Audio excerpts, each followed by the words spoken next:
Bonjour les Itata et soyez les bienvenus dans votre rendez-vous avec l'actualité. Écoutez ça, vendredi 17 mars dernier, la ville de Saint-Pierre a accueilli un très beau reportage sur le handicap. Pour aujourd'hui nous en parler, nous avons l'honneur de recevoir sa réalisatrice qui est journaliste. Bonsoir, comment allez-vous Faustine Guillard? Bonsoir, ça va très bien, Oui, merci. bienvenue sur le plateau de Zitata. Merci de m'avoir invitée. Alors, comment s'est passée cette première diffusion? Ça s'est très bien passé. Alors, ce n'était pas la première diffusion, c'était la deuxième, mais c'était la première en commune et ça s'est très bien passé. Il y avait une proximité très intéressante avec le public. Et au-delà du public pierrotin qui est venu, des familles avec des enfants en situation de handicap sont également venues voir le film et ensuite témoigner de leur situation. Elles ont aussi témoigné de l'impact ou du message que le film leur a passé. Et ça a été une grande émotion pour moi, car réellement, j'ai eu le sentiment d'avoir servi à quelque chose et que ce film a atteint ses objectifs. Alors, le but premier, c'était de sensibiliser au handicap ou à votre histoire personnelle? Non, le but premier, c'était de sensibiliser au handicap et surtout à la fatalité qu'on a tendance à associer au handicap. À travers ce film, j'ai rencontré des personnes très fortes, très résilientes et très intelligentes. Et je voulais montrer cette force, montrer à quel point ces gens-là ne sont pas en attente d'aide, en attente de soutien des aides de l'État, de la loi. Non, ce sont des personnes qui ont envie de vivre, qui sont en vie et qui sont prêtes à beaucoup pour réussir à vivre le plus normalement possible. Alors, pour comprendre votre démarche, je vous propose qu'on revienne sur votre histoire personnelle. Vous êtes originaire de Bretagne, vous vivez depuis des années en Martinique. Vous êtes journaliste, même si à l'origine, ce n'était pas une évidence. Ce sont les rencontres de la vie qui ont fait que vous avez opté pour ce choix-là. Et puis, un jour, intervient dans votre vie un drame, un accident de la route. Un matin, j'allais faire un reportage sur la sécurité routière pour ATV à l'époque en Martinique. Et j'ai moi-même eu un accident. Petite anecdote, le gendarme avec qui j'avais rendez-vous pour l'interview m'a laissé un message sur mon téléphone pour me dire « Écoutez, attendez-moi à la gendarmerie, il y a encore un accident, je dois y aller, mais attendez-moi ». Et c'était moi l'accidenté. C'était vous. Un accident qui a eu lieu avec un poids lourd. Je suis rentrée en choc frontal face à un poids lourd, dans un poids lourd. Et suite à cela, vous avez vous-même subi dans votre chair et dans votre psychologie, puisque c'est un poids pour les deux, votre souffrance était à travers le handicap. Oui, puisque j'ai été 8 jours dans le coma. Et quand je me suis réveillée, j'étais hémiplégique. Donc j'étais paralysée du côté gauche. Et j'ai été face au diagnostic du handicap à vie. Enfin, on m'a préparé à rester handicapée toute ma vie. Donc ça n'a pas duré toute ma vie. Ça a duré quelques mois, mais quelques longs mois. Mais ça a été suffisamment long pour me faire prendre conscience de la difficulté de vivre en fauteuil roulant. Alors l'idée d'un reportage vous est venue tout de suite ou c'est avec le temps, la résilience et puis aussi l'aventure professionnelle qui a repris? Comment c'est venu ce projet? Alors, c'est une promesse que je m'étais faite il y a 10 ans. Quand j'ai remarché, je me suis dit, je vais reprendre mon métier de journaliste que j'avais choisi de faire par passion. Et je vais utiliser mes compétences pour parler de cette expérience et expliquer ce que j'ai à dire et mon ressenti. Et puis les années sont passées et puis j'avais toujours cette idée en tête et j'ai fait une rencontre en Martinique de Suzanne Céleste Delaunay-Belleville qui est elle-même thérapeute et qui a été touchée par mon histoire, par ma sensibilité sur le sujet aussi. Et on a commencé à imaginer le film. Ensuite, elle m'a laissé les rênes et j'ai pu réaliser ce film comme ça. Mais ensuite, le film final réel s'est écrit à la fin des tournages parce que pendant la réalisation du film a duré 1 an à peu près. J'ai rencontré une vingtaine de personnes en situation de handicap que j'ai interviewées longtemps. Sur l'ensemble de la Caraïbe, on précise. Guyane, pas que Guadeloupe, la Martinique. Voilà. Et je les ai chacune interviewées longuement. J'ai découvert leur vie, leurs astuces, leur organisation. Et cette idée que j'avais de la force qui est nécessaire pour vivre avec un handicap s'est confirmée. Et c'est réellement ça que j'ai voulu mettre en valeur dans l'écriture du film, dans le montage du film d'après. Et la particularité du film, c'est qu'il a été en partie tourné pendant la période Covid. Donc vous avez des caméras embarquées faites par des personnes sur place, notamment en Guyane. Voilà, alors notamment en Guyane, où j'ai pas pu voyager. Il y avait des personnes en Guyane qui allaient sur les interviews. Moi, j'interviewais les interlocuteurs via une vidéo WhatsApp. Et cette personne filmait avec un téléphone portable à côté l'interview. Ensuite, je la guidais pour faire des images d'illustration qui sont nécessaires au montage. Et au final, ça a donné les séquences guyanaises du film. Alors, lors de ces séquences, on fait la rencontre de plusieurs personnages, notamment Sébastien, qui est chef d'entreprise sourd et muet, et puis Laura, qui est handicapée suite à un AVC à la naissance. Des parcours complémentaires, totalement différents, mais qui ont le point commun de montrer la force de caractère et l'adaptabilité, parce que l'on soit né comme ça, ou alors que ça intervienne après avoir eu tous ses sens, il y a forcément le regard de l'autre qui joue énormément. Bien sûr. Il y a toujours le regard de l'autre qui n'est pas toujours tendre, loin de là. Mais justement, ces témoins dans le film, ces personnes en situation de handicap qui ont témoigné, ont toutes fait preuve de volonté et ont toutes dépassé le regard de l'autre. Vous parliez de Laura.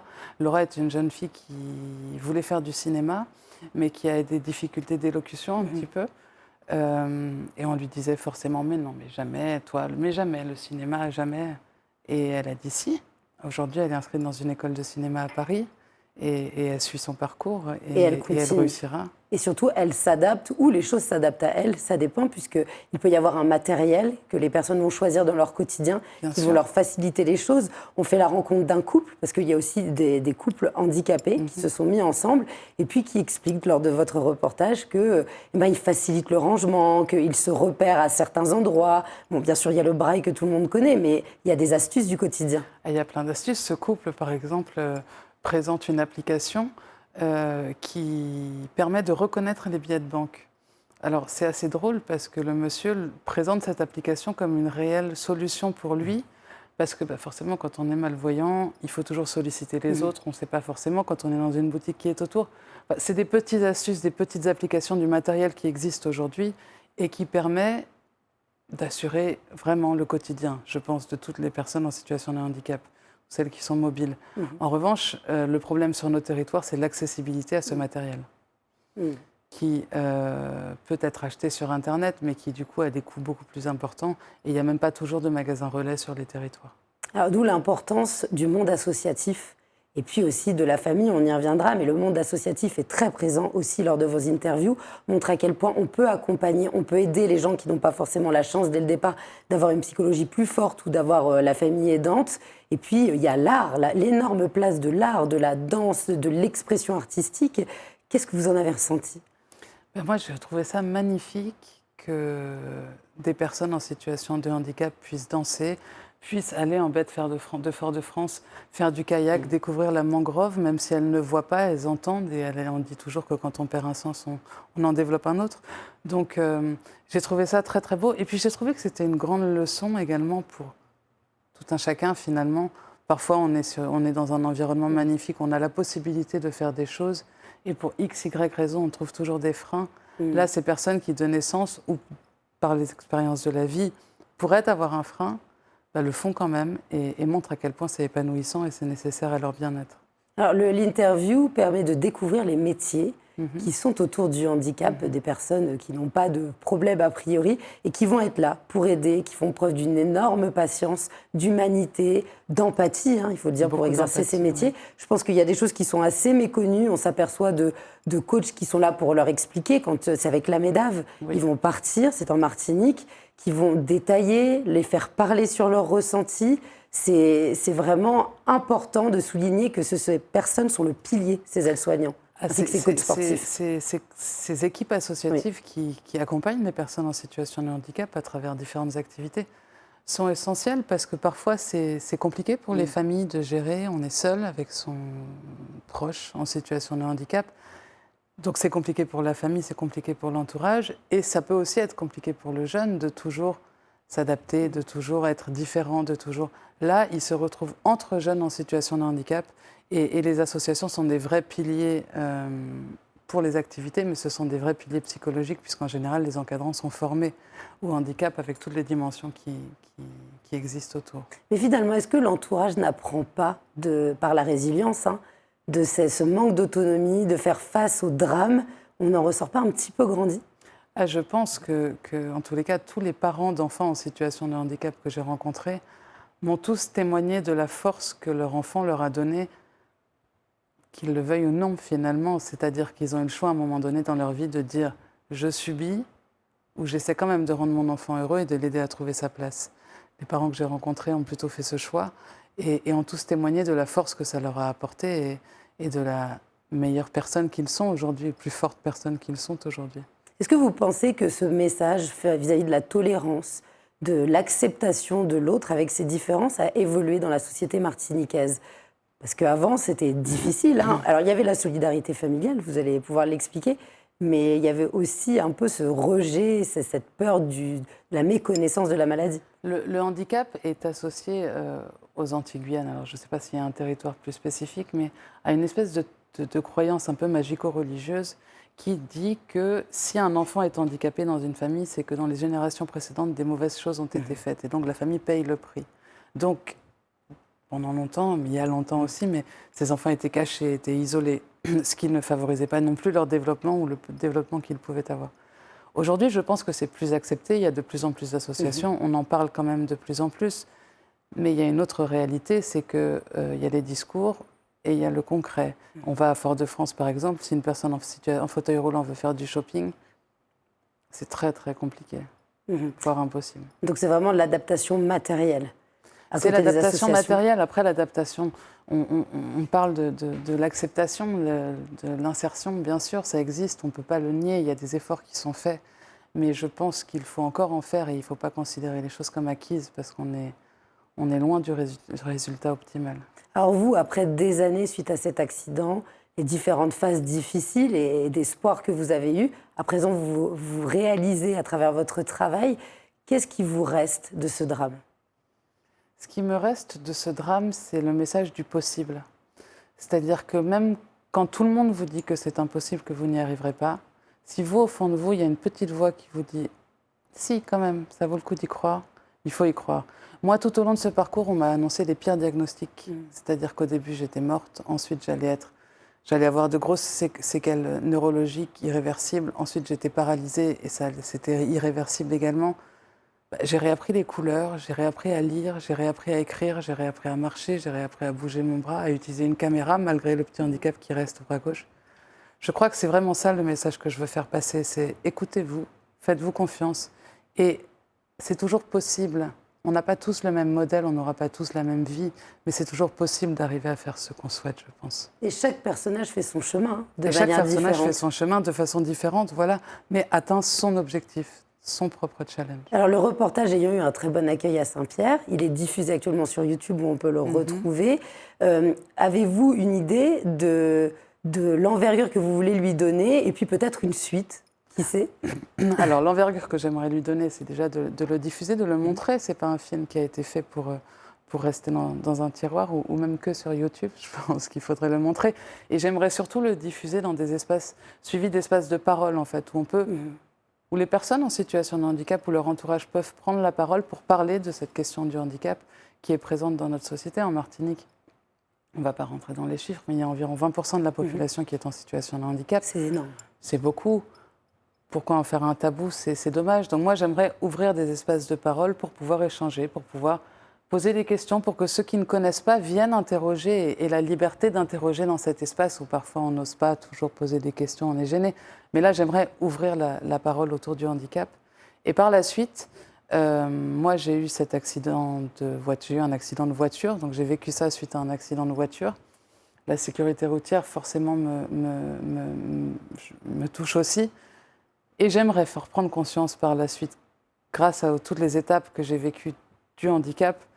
Je pense aux jeunes sans casque à moto, mais on ne va pas stigmatiser sur eux, c'est à tous ceux qui sont un peu fous sur la route, qu'il y a la mort, on est tranquille. Mais il y a tout ce qu'il peut y avoir avant la mort.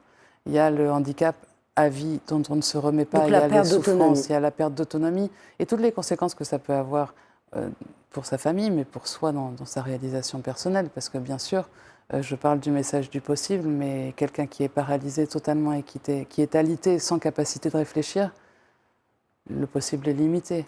Donc en fait, c'est un reportage qui peut être utile pour délier les langues, faire parler ceux qui sont dans cette situation et puis aussi sensibiliser les personnes qui ne la connaissent pas. Sensibiliser les personnes qui ne la connaissent pas, qui n'imaginent peut-être pas que des situations comme ça existent, que le handicap peut prendre cette forme-là, que le handicap, ce n'est pas non plus que le fauteuil roulant. Ça peut avoir plein de formes. On le voit dans le reportage, il y a des gens qui ont eu des des accidents aussi qui témoignent et qui aujourd'hui n'ont plus toute leur tête ou qui ont du mal à s'exprimer, qui ont toute leur tête mais qui ont du mal à s'exprimer et qui sont comme ça. Ça, c'est un handicap suite à un accident. Je crois qu'il ne faut pas dramatiser, il ne faut pas non plus enjoliver les choses. En revanche, il faut rester terre à terre et réaliste. Ça n'arrive pas qu'aux autres. Ça n'arrive pas qu'aux autres. Eh bien, je vous remercie beaucoup pour ce très beau témoignage honnête et poignant. On peut retrouver ce reportage qui fait à peu près 45 minutes, dont on va voir les extraits avant de se quitter sur YouTube. C'est bien ça? Oui. Le reportage s'appelle « Vivre avec son handicap aux Antilles-Guyane ». D'accord. Et voilà. Très bien. On va voir quelques images. Merci beaucoup les Itata de nous avoir suivis. Je vous dis à très vite pour un prochain Écoutez ça.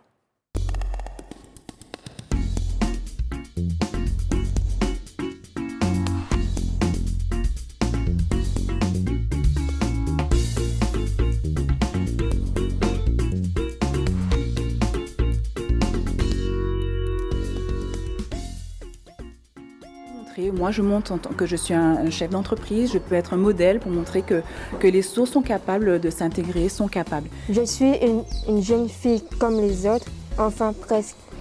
Disons qu'en raison de l'AVC que j'ai eu 2 heures après ma naissance, j'ai dû alterner cours, rééducation et passage et au séjour à l'hôpital. On fait tout ce que tout le monde fait.